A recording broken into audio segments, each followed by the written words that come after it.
नमस्कार, कसे आहात सगळे? बरे आहेत ना? तुमच्या इच्छा, आकांक्षा, मनोकामना गणपती बाप्पा पूर्ण करू देत आणि तुमचा हा दिवस खूप छान जाऊ दे. तर आज आपण गव्हाच्या पिठामध्ये उकडलेला बटाटा घालून एक पदार्थ बनवणार आहोत. तर तो काय पदार्थ आहे तर आपण बघूया, त्याची कृती पण बघूया. चला तर मग. तर आपण आज एक रेसिपी बनवत आहोत. तर इथं मी 1-1.5 वाटी गव्हाचं पीठ घेतलेलं आहे. आता यामध्ये मी 2 हे बटाटे उकडलेले घेतलेले आहेत. मी उकडून घेतलेले आहेत, हे बघा. आता हे बटाटे सोलून घेऊयात आणि हे सोलून आपण गव्हाच्या पिठामध्ये खिसून घेणार आहोत. तर इथं मी बटाटा खिसून घेतलेला आहे. आता हा खिसून घेतलेला बटाटा आपण गव्हाच्या पिठामध्ये मिक्स करणार आहोत. तर मी इथं गव्हाच्या पिठामध्ये बटाटा घालून घेतलेला आहे. आता यामध्ये आपण कोथिंबीर चिरून घालूया.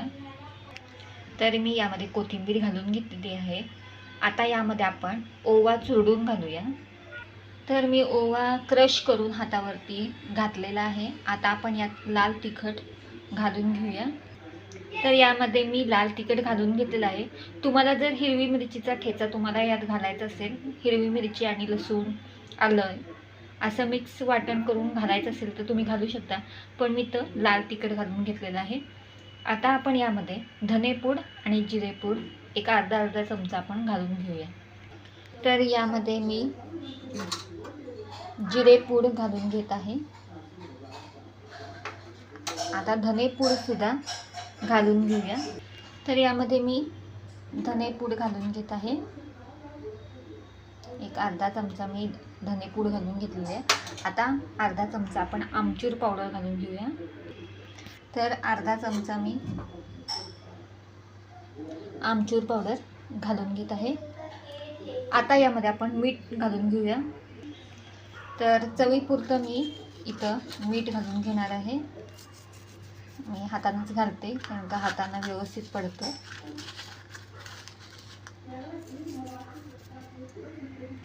तर चवीपुरतं मी मीठ घालून घेतलेलं आहे. आता आपण पाणी न घालता हे छानपैकी मळून घेणार आहोत. जर पाण्याचा वापर लागला तर थोडंसं आपण पाणी घालून घेणार आहोत, पण बटाटा उकडलेला घेतल्यामुळं आपण पहिल्यांदा मळून घेऊया. जर पाणी लागलं तर एक शिंका पण मारून घेऊया. तर या पद्धतीनं मी मळून घेतलेलं आहे छानपैकी.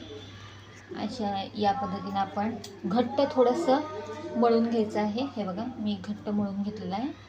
तर मला पाणी लागलं आहे कारण का पूर्ण बटाट्यामध्ये मी भिजवू शकले नाही, पण मी अर्धं भांडं पाणी वापरलेलं आहे. आपलं फुलपात्र असतं, अर्धं फुलपात्र, किंवा तुम्ही वाटी घेऊ शकता. 1 वाटीभर तुम्ही पाणी वापरू शकता.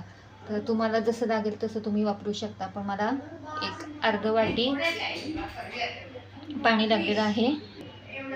तर हे 10 मिनटं आपण रेस्ट करून घेऊया.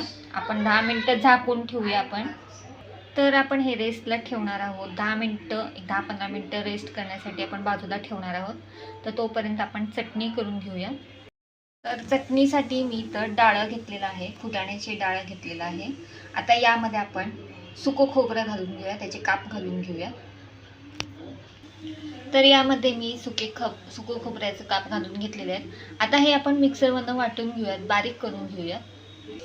तर आधी मी सुकं खोबरं आणि फुटाण्याची डाळ आधी वाटून घेतलेलं आहे, कारण का आपण यात अजून सगळं मिरची वगैरे घालणार आहोत.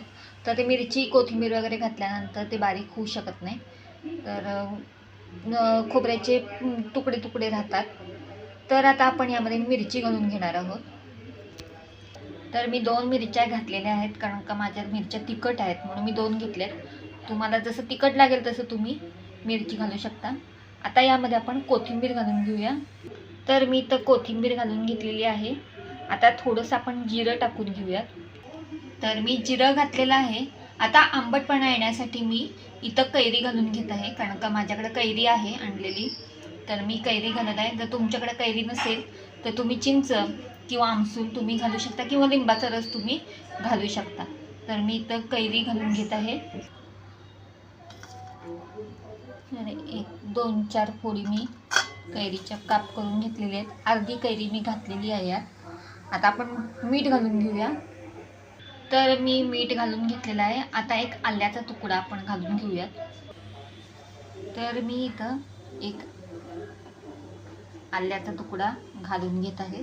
आता आपण हे मिक्सरला फिरवून घेऊयात. तर आपली डाळ्याची चटणी तयार आहे. अशी आपली पातळसर एक आपली डाळ्याची चटणी मी तयार केलेली आहे. आंबट गोड अशी डाळ्याची चटणी तयार झालेली आहे. तर आपण आता पराठा आपण लाटून घेऊया. जो आपण भिजवून ठेवलेलं पीठ आहे त्याचा आपण पराठा आपण लाटून घेऊया. तर अशा पद्धतीनं मी लाटून घेतलेला आहे पराठा. आता आपण हा पराठा शेकून घेऊयात. तर छान असा मी पराठा शेकून घेत आहे, तुम्ही बघू शकताय. तर असा आपला छान पराठा शेकून घेत आहे मी. तर आपला पराठा आणि चटणी तयार आहे. तर तुम्हाला कसा वाटला हा माझी ही रेसिपी? जर नवीन ही रेसिपी तुम्हाला आवडली असेल तर लाईक करा व्हिडिओला, आणि जर आवडली असली तर नक्की तुम्ही घरी करून बघा आणि कशी झाली आहे ते मला कमेंट करून सांगा. तर आपण अशीच एक रेसिपी घेऊन पुढच्या व्हिडिओमध्ये भेटूया.